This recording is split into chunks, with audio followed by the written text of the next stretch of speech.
Welcome to Bears on Tap, hosted by Quinten Krzysko, Samir Patel, Sonny Verma, and the one and only Ron Luce.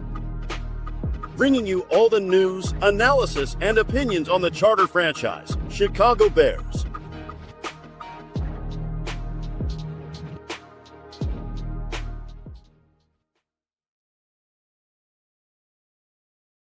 The Chicago Bears are 8-3. 8-3 after taking down the Aaron Rodgers-less Pittsburgh Steelers. Frankly, I don't care that they're weakened. The Bears were weakened. The Bears were down 5-6 starting defensive players today. Like, I'm excited about what this team is looking like. I'm excited about their grit, their ability to tough out some of these wins. My name is Quinten Krzysko. I am joined by Samir Patel for this next episode, post-game edition of Bears on Tap. Samir, how are you doing this evening? How can you not be doing great, man? What a win for the Bears. They didn't play their best, and they haven't played a full game this entire season, which makes it all this very exciting, right? And I think we can finally put the haven't beaten a winning team narrative, to rest.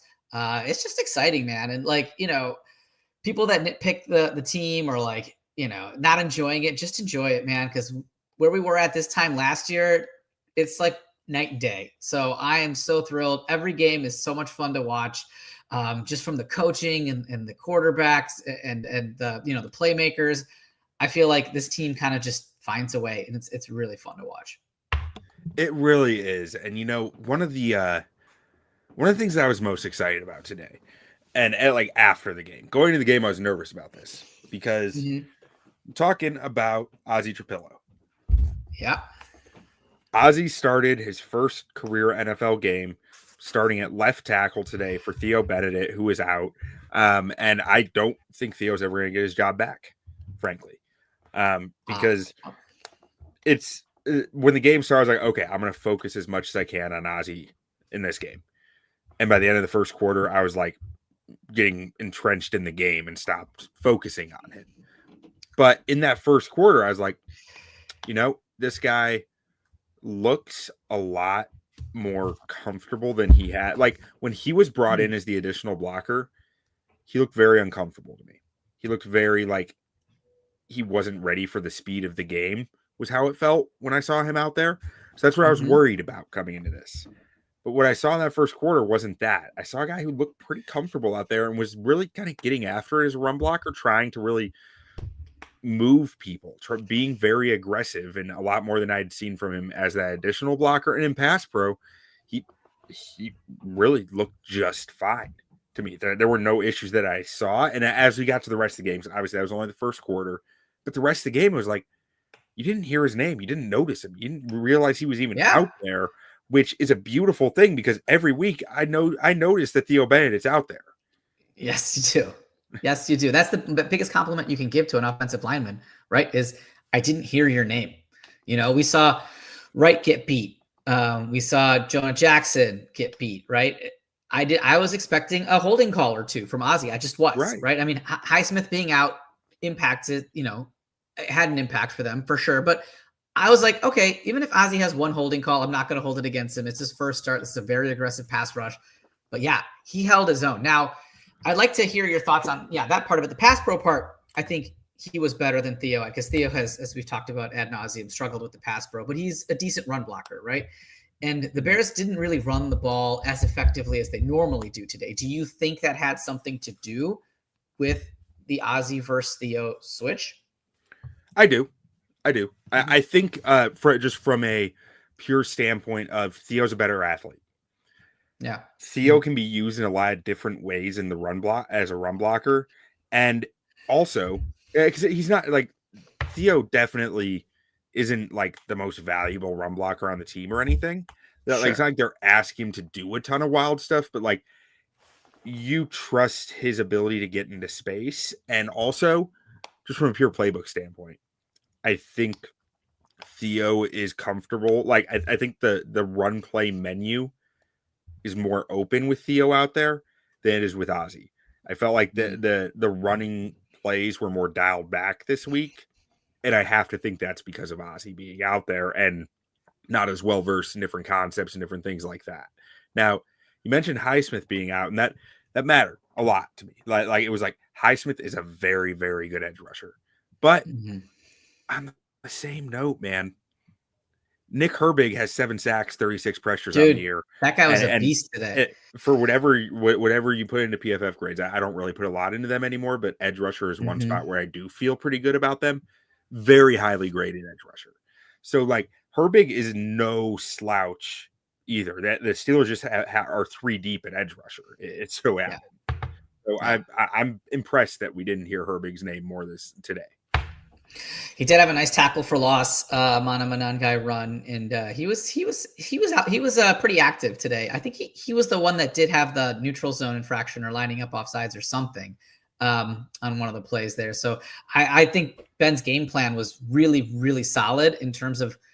I know some of those TJ Watt, they're going to get theirs, right? They're going to have their highlight plays, and I'm sure we'll get to the play that TJ Watt made at some point. But I thought Ben did a great job with the cadence, right? Getting those guys a little bit off sides, overcommitting. Man, that screen he called was great timing and great touch by patience by Caleb. So I really think they used that over aggression to their advantage today.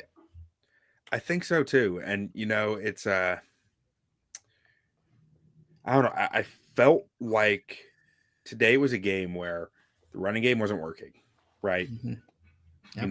You can't count on your defense all that much, and the passing game had to work, and it did. It wasn't Caleb's cleanest game ever, but they still put up 31 points. Despite turning the ball over twice, they put up 31 points. That is really impressive. Like, how many times did they even punt today? Like twice? Yeah. I want to say it was only twice. Let's see. Oh no, they punted 4 times apparently. Oh, 3. Okay. 4 times. All right.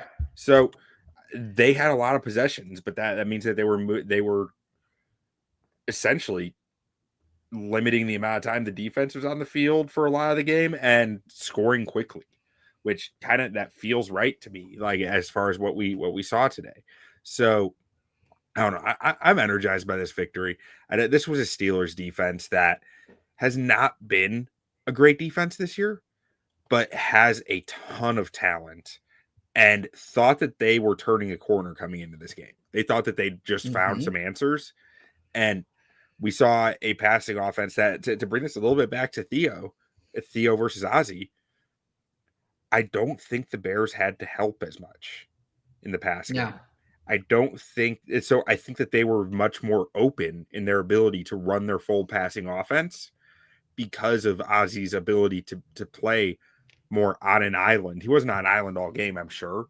I'll have to go back and review the tape, but I don't feel like the structure of the offense was as much designed to protect the left tackle in this game as it had been in previous games. That's a really good point. Because Ben likes to use the 12 personnel, you can use it in so many different ways. If you don't have to have that tight end dedicated to covering up that left tackle and helping there, you can have them both go out. Komet caught a couple passes today. Loveland just keeps on finding spots, man. It's cool to watch his rapport with Caleb grow, because I feel like Caleb might be a hard quarterback to play with. He's here. Maybe he's playing on time. Maybe he's out of structure. You have to come back. You have to work one side of the field. It probably takes a little bit of practice and rapport to do that. And I feel like Colston is picking it up pretty quickly. Yeah, I think that's a really good point. I do think that there is some Caleb might not be the easiest quarterback to play with. And, that comes with positives and negatives in each themselves. But I do think that that's a point that probably we don't hear enough about. And that's not necessarily a knock on Caleb, but because it's also a part of what we think makes him so exciting as a football player. But I think we've seen it some with DJ Moore in the past of he's not hustling out this scramble drill, working his way back to the football. It's there are certain things that I think need to happen when your quarterback is Caleb Williams. And to your point, Loveland is doing an outstanding job of those small things. Yeah, and Rome was doing it early, but I feel like, I don't know, something's happened. I feel like he's plateaued or something's just not clicking between those two. Even on that one, that play where I think TJ had said that it was a little bit inaccurate, but to me it looked like Rome on that third down, I don't know, did he stop or was he not? Did he think he was going to get hit? It just looked like a weird, you could see Caleb immediately look up at the replay booth because I think he was confused too as to what happened on that play. So something seems just kind of off with those two. Yeah, Rome has never had a real in his time in the NFL, it's been kind of an apparent weakness on option routes for him and the quarterback to be seeing the same thing. It's been a pretty constant issue, and we can't actually know if that's on the quarterback or on the receiver. But like I've always kind of felt like it's more on Rome. Like it seems that way, and so I tend to put that blame on Rome. I don't know if I'm right or not, but like that's the way that I've kind of seen it. Where and what I say by that is like he's reading the leverage of the defenders in front of him and what they're doing. So like if the defender's sitting in a zone, he might continue going. He might be running more of a slant route or an in route or something. But where if it might be man coverage or the zone is a little further back, then he might sit in that zone. Or I guess man coverage probably where he's more running the slant, but and zone is more like he gets in that spot and he sits. It's like where yeah. And I think it's probably not so much man coverage versus zone coverage as it is the leverage of that defender, where they're aligned, how they're aligned. And like on the rep you're talking about, Rome sat. I feel like that defender was already right on top of him. You know, like to me, it would have made more sense for him to continue going, at least based on the initial broadcast view of it. But and that's where Caleb seemed to throw to, that he would continue going that way. So I don't know. I've always coming into the season, I mentioned a few times that some of my concerns with Rome going forward, and I love Rome. Like I think he's a very good receiver, but if he's ever going to become that true like top 10 to 15 receiver in the NFL, these are the things that need to be ironed out, because these are the things that we've seen be constant issues in a year and a half of his NFL career. Yeah. And the same thing happened with DJ, right? At the end of the Baltimore game where Caleb, it looked like a way errant pass, but it looked like DJ stopped. I think some of that really needs to get cleaned up. But I mean, look, now we're doing the nitpicking that we were criticizing other people for doing. I wanted to ask you a question about the game plan. You had talked about they were trying to run it. It wasn't super successful. Do you think that running it was kind of the game plan? I know the first series went run, pass, which is, the John Fox special. And then after that, Swift only had 8 carries. Monangai only had 12. Do you think that the game was the initial game plan to more focus on that? And then Ben just said, you know what, it's not really working. We're got to air it out and kind of switch it up a little bit. Because I think they ended up with the 35 passes and 25 runs, if I'm not mistaken. So he did get away from it a little bit. Yeah, and 4 of those 25 runs were Caleb, which, it's kind of, I think one of those might have been designed. So I do think, I think that there was some game plan to get the running backs involved. But because we saw it last week, we saw the Bengals, Chase Brown did great against this defense.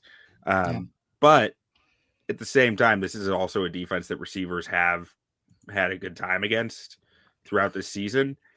And I think with the Bears probably wanted to pound the rock coming into the game, but had a quick trigger to say, we got to be hitting in the air because we can't afford to fall behind. We know the situation with our defense's health with it. And once a few more of those defenders went out, I think they were probably pretty much pedal to the metal. We got to be moving the football. And if the run's not working, we don't have time to fix it this week.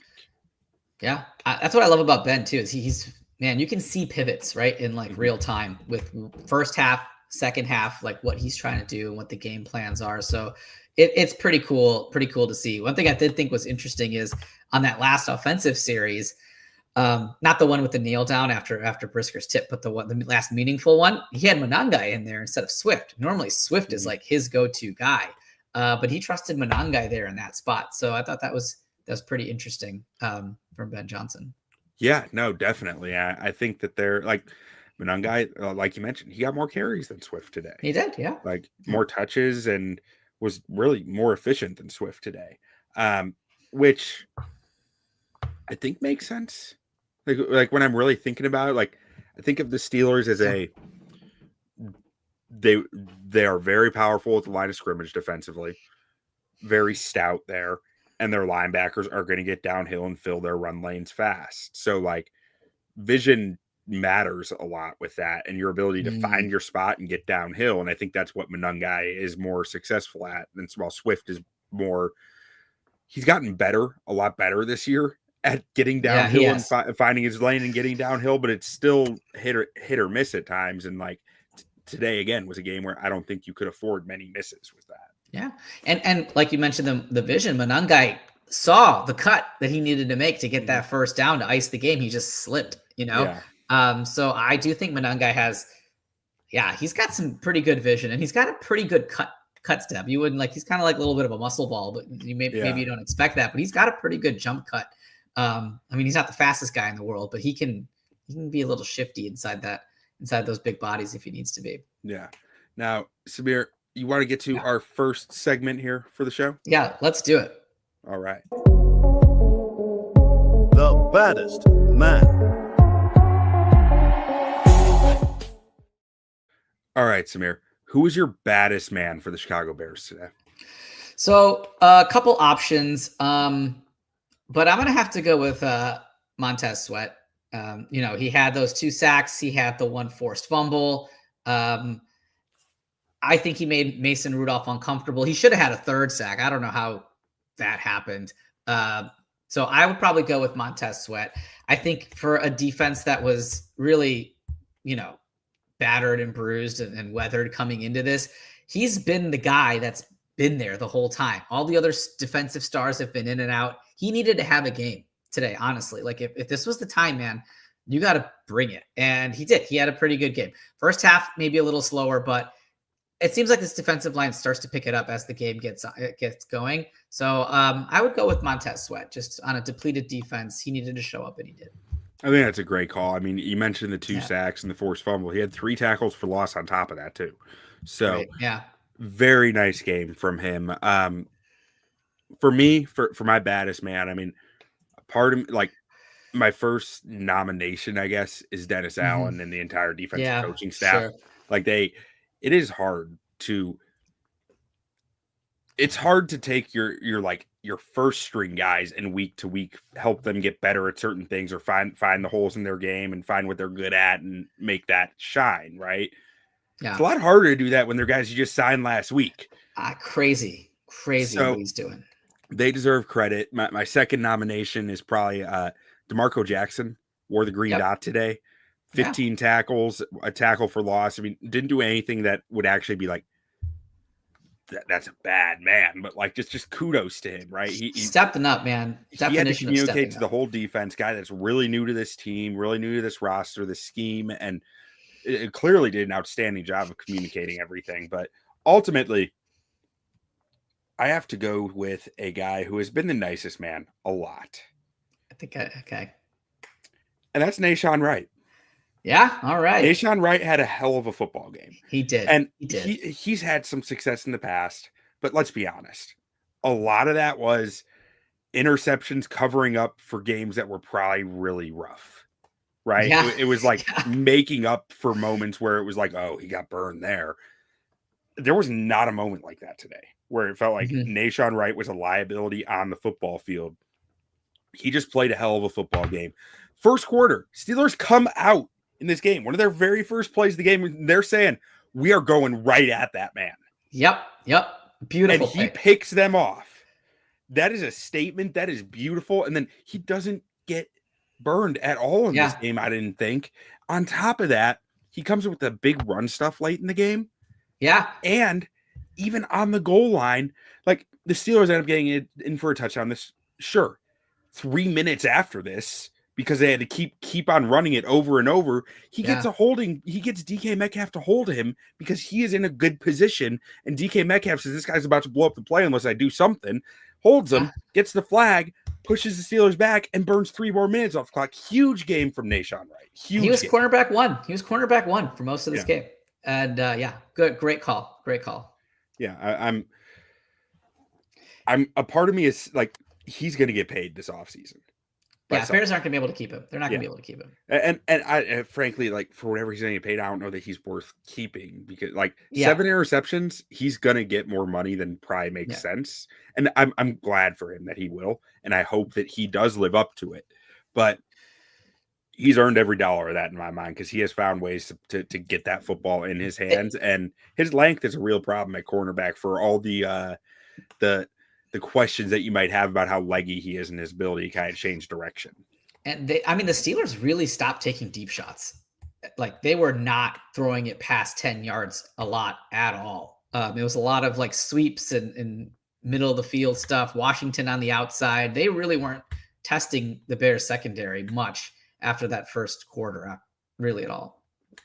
Which was really like that was in my mind, if you thought Mason Rudolph was like the better option than Aaron Rodgers in this game, it was because the deep ball, right? Like that, in my mind, that's why, because Mason Rudolph is not going to try to get that ball out like as fast as possible, like Rodgers with the broken hand would. Mm-hmm.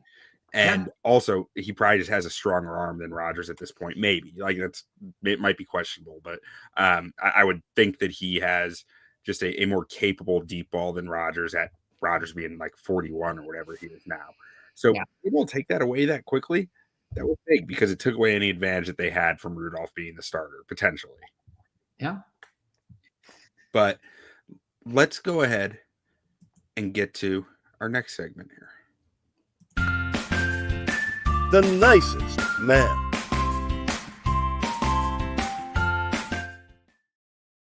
All right, Samir, who is the nicest man for the Chicago Bears this week?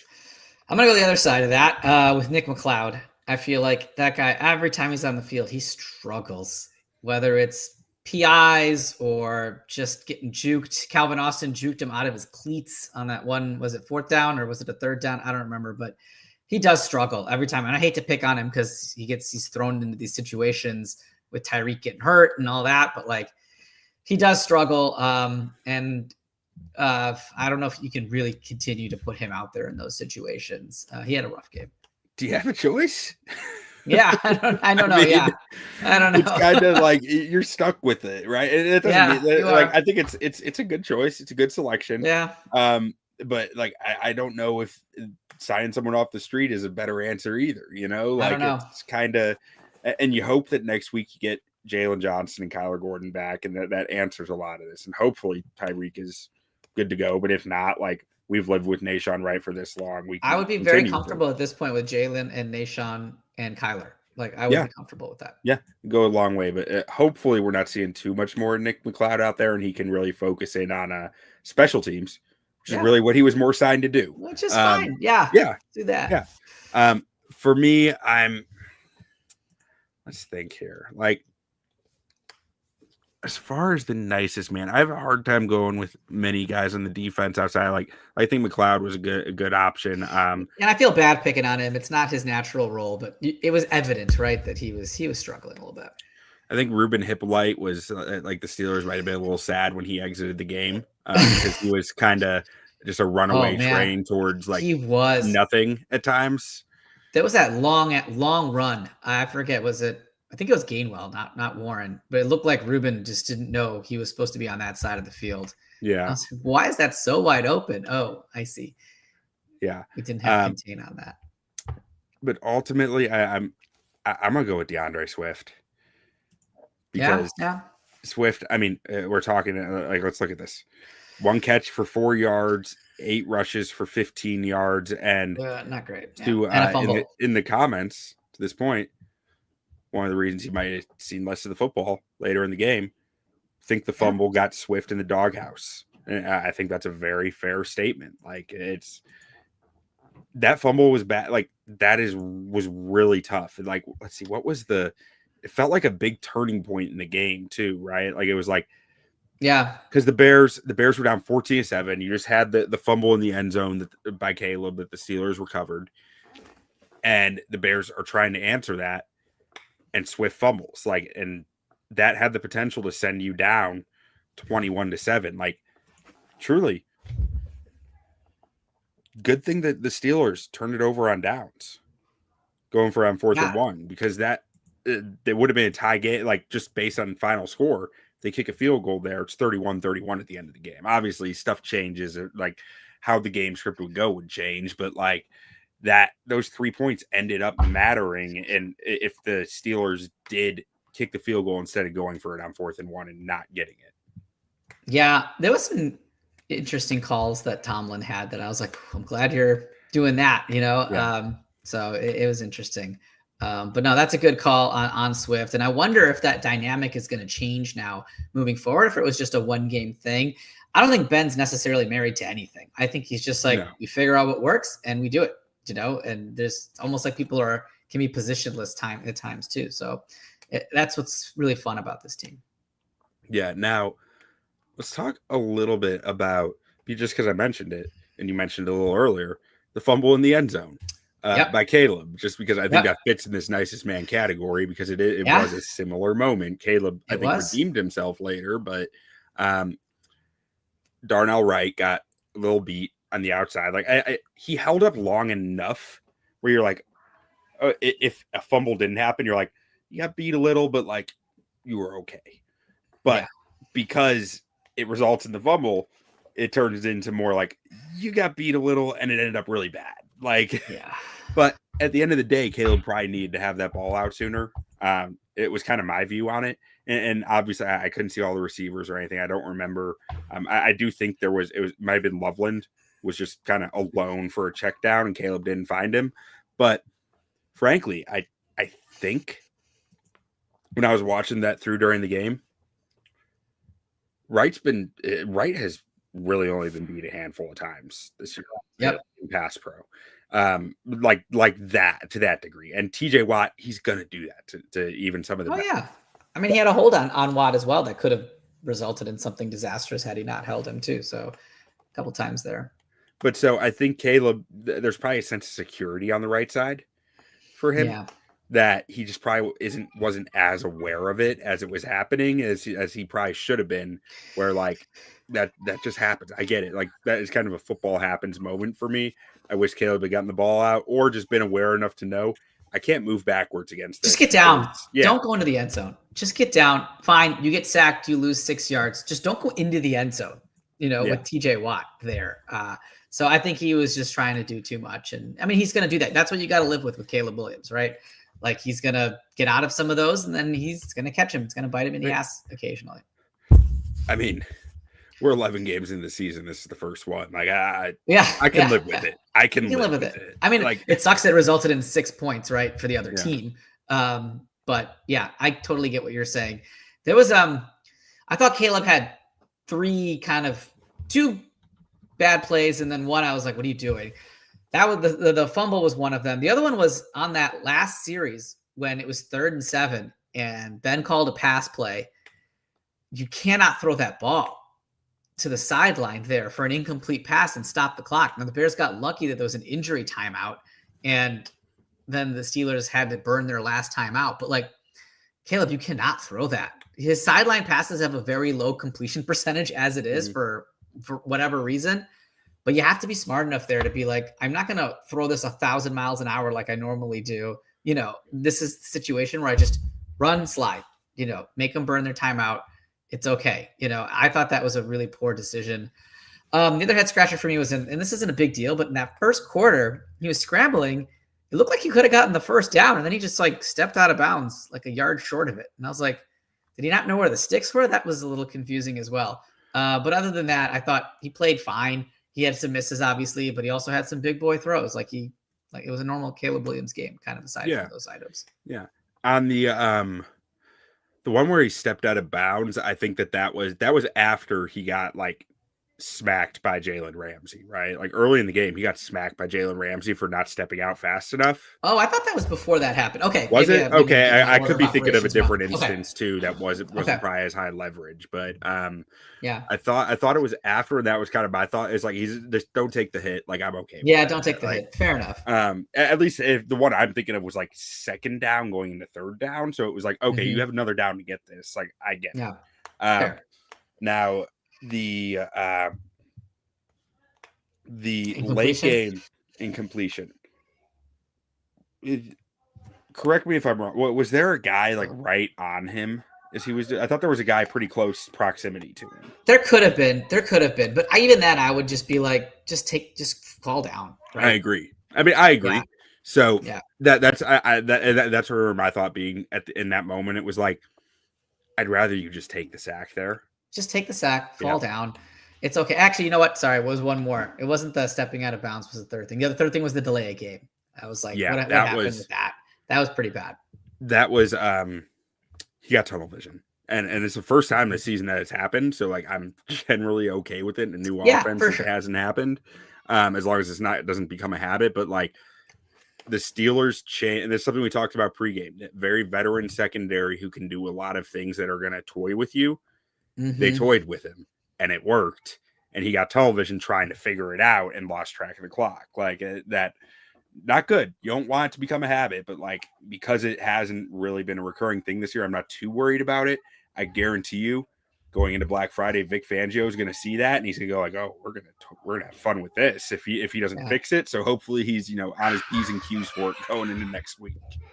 They asked Ben Johnson about it, and he's like, "Those guys know, right? They got to get the play." He said, "I know those guys know I'm going to save those timeouts, for when we need them." Yeah. So it doesn't sound like Ben is going to. It sounds like he's going to live with those 5 yards, and try to get it back, through the offense rather than burn one of those timeouts in an unnecessary situation.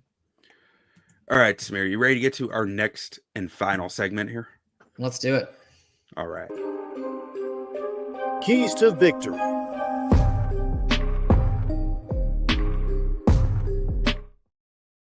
All right, so for any of you guys watching or listening that might not check out our game previews, every week we outline a few keys to victory for the Bears in the upcoming game and put them out in article form over at ontapsportsnet.com.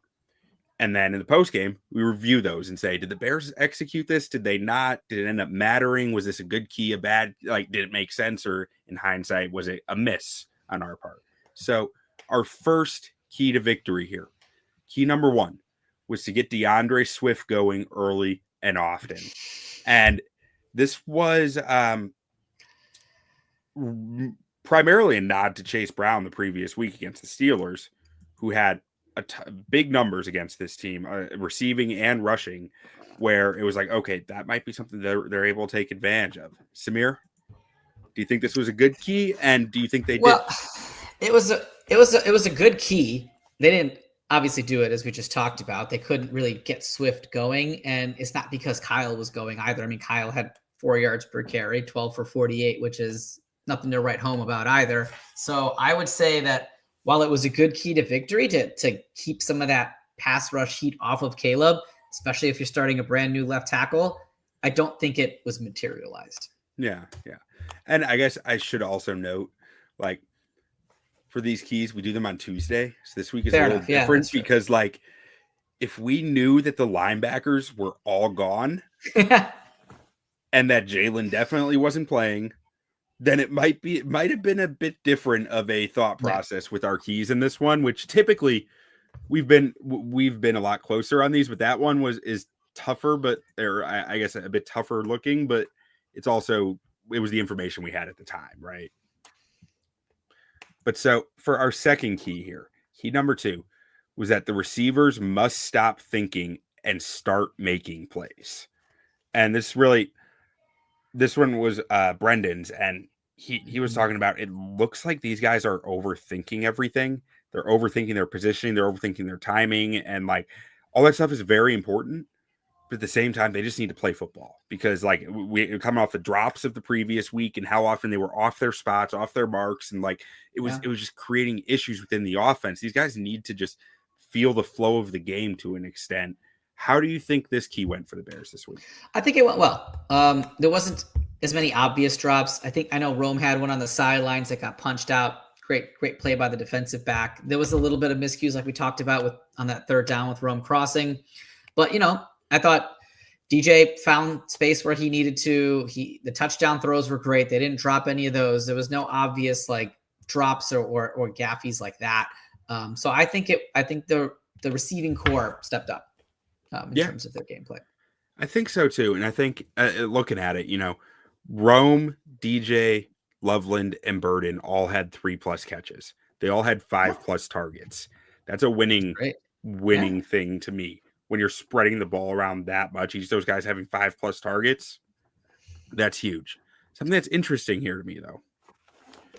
Burden, 3 catches on 5 targets, 60%. Okay, that's fine. Loveland, 4 on 5, 4 catches on 5 targets, 80%. Yeah, that's solid. That's good. DJ, 5 catches on 7 targets. Again, that's pretty good. Rome, 3 catches on 9 targets. Most targeted guy in the game and only 3 catches. Some of that's like Caleb had some stuff that drifted on him and didn't quite hit the spot. He was high on a lot of throws. Mm-hmm. But also, Rome is the only guy that's happening to by those numbers. Yeah. Everyone else seems to not, like in this game at least. All the other receivers, his stuff was pretty on the money. Rome was the guy who was consistently off with, and that's just interesting to me. Something I'm going to continue looking at, because like 3 of 9 is that tells me there's something missing there between the two. That is a very good observation. And it's not like Rome's the only guy going deep. DJ had some long catches. Luther is kind of a deep guy. So it is interesting that you bring that up. Yeah. Okay, now let's get to our final key to victory here. Key number 3, win the trenches, because this game has to be won there. And this was like about trenches and just toughness. Like they need to punch the Steelers in the mouth, because the AFC North in general sets the standard for toughness around the league and for physicality. And if you're not punching first, you're going to get punched first by them. And it felt like today was very Bears brought the fight. And I was very excited about that. But what do you think about the key? How do you think they execute?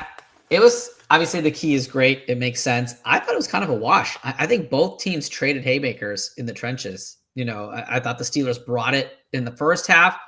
And then I thought the Bears really turned it on Mason Rudolph in the second half. Tip passes, sacks, fumbles. I thought they really started getting that second win. But I thought it was a good back and forth. Both teams were physical. Both teams were chirpy. There was a couple skirmishes back and forth. It was good to see our guys didn't back down. Good to see Gardner Johnson mix it up with Ramsey right on that late hit. So I think our guys brought that toughness and brought that physicality, but I don't think the Steelers backed down from it either. Yeah, and in the comments here, we were not winning the trenches and we won. I think I worded this key wrong. It wasn't so much about winning the trenches for me as winning the physicality battle. And I kind of agree with you. It was probably a wash physicality wise, but I feel like the Bears D line brought more physicality to the Steelers O line than their, they made their presence felt, even if it wasn't always effective. It's you can beat an opponent down, even if you're not successful in preventing them from getting yards. And that's the way I saw this. They just got to be making them hurt, bruising them up, making them hurt, because late in the game, that's when it'll show up. And I felt like that's when it's in the second half, when Montez Sweat started really kind of playing really well. I think some of those body blows in the first half had a lot to do with that. And offensively, I feel like the Bears O-line, they match the Steelers D-line's intensity, because that is a physical unit who wants to get their hands on you and punish you. And I think the Bears O-line managed that well. So I guess as I'm talking all the through, I do think the Bears won the physicality battle in the trenches, even if they didn't necessarily win the trenches in the run game aspect. Yeah, the Steelers were running the ball kind of at will early on. They were getting 5-6 yards a pop. And then, man, that the fake tush push was that was kind of crazy. But once Rudolph had to start putting it more downfield and they had to get away from that run game, is really when you saw the defensive line step up on the last couple series for the Bears, is when they played their best on defense. Yeah, no, absolutely. And I don't know. They held Jaylen Warren to 3.8 yards a carry. They had Kenneth Gainwell, obviously the fake tush push was huge, 55 yards. But outside of that, we're talking 9 carries for 37 yards. Again, somewhere right around 3.8 yards a carry. Okay. Like they did outside of that fake tush push, and early in the game it didn't feel this way, right? It felt like it felt like Jalen Warren was getting whatever he wanted early, because he was. But by late in the game, they really locked it up pretty well on run defense, and I'm happy with that, because that means they were winning the point of attack with strength. That's exactly what I was going to say. I think they were winning the point of attack. I think they were just missing tackles, very obvious tackles that led to like another 4-5 yards after contact, which is kind of sloppy, but at least they were getting to that point of attack. So maybe that is an indication of winning that trench battle. Yeah. And again, not winning the battle as much as just physicality. That's all I want. I just wanted them to beat the crap out of them, basically. Like it was like, forget where the football is, just hit someone. And that's, I do feel like they did that today, because I felt like by the fourth quarter that would matter. And I think it did today. But Samir, any final thoughts on this game before we close this thing out? I think one thing that's cool as I'm watching these Bears games, and this, I've never had this feeling before, is when you do get behind on like a 2nd and 12, or you have a penalty and it's 2nd and 20, under every other Bears team that I could think of in my life, maybe not the early Nagy years, you're like, this is a dead drive. We're going to punt it. I don't feel that way anymore. I'm like, oh, that stunk, but like we can very easily get a first down on the very next play. And that's really cool. That's kind of a fun feeling for me to like watch our team, to be like, no drive is dead. I know we've had some obviously really bad ones, but like those, you get a holding penalty is not the end of the world. Like we can get past it, right? Even if we're kind of close, Ben's going to go for it, and you feel good about it. So I'm having fun watching this team on a week-to-week basis. I love the creativity with the offense. I love how they're not very predictable. That double reverse to Burden was awesome. You just don't know what you're going to see, and I'm having a great time watching this team unfold. Yeah, and like you said, the aspect of, you're never out of it. 3rd and 20, you're not out of it, which is that is bizarre. That is unnatural to Bears fans. We don't understand that. We've only been hurt by that. Exactly. Aaron Rodgers has done it to us countless times, and we finally have an offense and a quarterback who is capable of delivering that, which is really exciting. Also, an offense that is capable of delivering a big play on a free play, which again we saw today happen. Really exciting. It's like from The Office, Michael Scott, like oh, I love inside jokes. Love to be a part of one someday. Exactly. Like that's how I feel. Yeah. That's how I feel watching that. Like I always hope I'd be a part of one of these someday. Yeah. Now for me, on final thoughts, so I'm gonna toss it into the comments here. We have Eric asking, does Trapillo win that spot over Benedict based on his performance? And I have to agree with Bear Truth 9 here. Of if Trapillo keeps playing like this, like there's no reason to see Theo on the field again. Nope. And I don't think, unless practice is something very different, like they covered up a lot of stuff today that we didn't realize, which I don't think is the case. I can't imagine going back to Theo after that game today. You're talking about high caliber competition that he saw today and handled admirably in his first draft pedigree matters, right? Draft pedigree matters, obviously, should it not, whatever, but like 2nd round pick, if he hits, this is what you want to see, right? Do you want to see, do I need to draft a left tackle next year? And if you start Theo Benedict for the rest of the season, you still don't know the answer to that, because I think you know what Theo is a little bit. Yeah. But if you can hit on Ozzie, you at least kind of maybe can check off a huge box, right? That you didn't need to check off before. So I think it's his job to lose right now, to be honest. Yeah, agreed. And also, quick shout out to Luke Newman. He jumped in there and didn't even notice that there was he was not a liability by any means. I mean, I don't know what that means for his future. It was a handful of snaps, but it's exciting that he could just jump in there and it was nothing. I was wondering who I thought maybe Bates would get that nod, but I wasn't sure if Bates preferred a side or not. So I was kind of curious to see who it was going to be. I really think Bates is just a backup center at this point. I don't know. Yeah. I don't know. And you're right. Like I wasn't sure who was going to come in. I wasn't sure if it would be Bates or Newman, but I mean, a part of me thinks that Bates is more like old regime / Ryan Poles' guy. Whereas like this regime is, they brought in Luke Newman for a reason, right? Because they believe in him. Not that they don't believe in Bates, but like I don't know that I've seen anything from Bates in a Bears uniform to believe that strongly in. Yeah, well, that's absolutely right. Absolutely right. All right. It's good Well, to see. Samir, why don't we get out of here with a good old fashioned bear down, and we'll check out the ending of Sunday Night Football. Hell yeah, dude. Bear down. 8-3, baby. First place. Let's go. Big game Friday. 8-3, big game, Black Friday. Bear down. Bear down.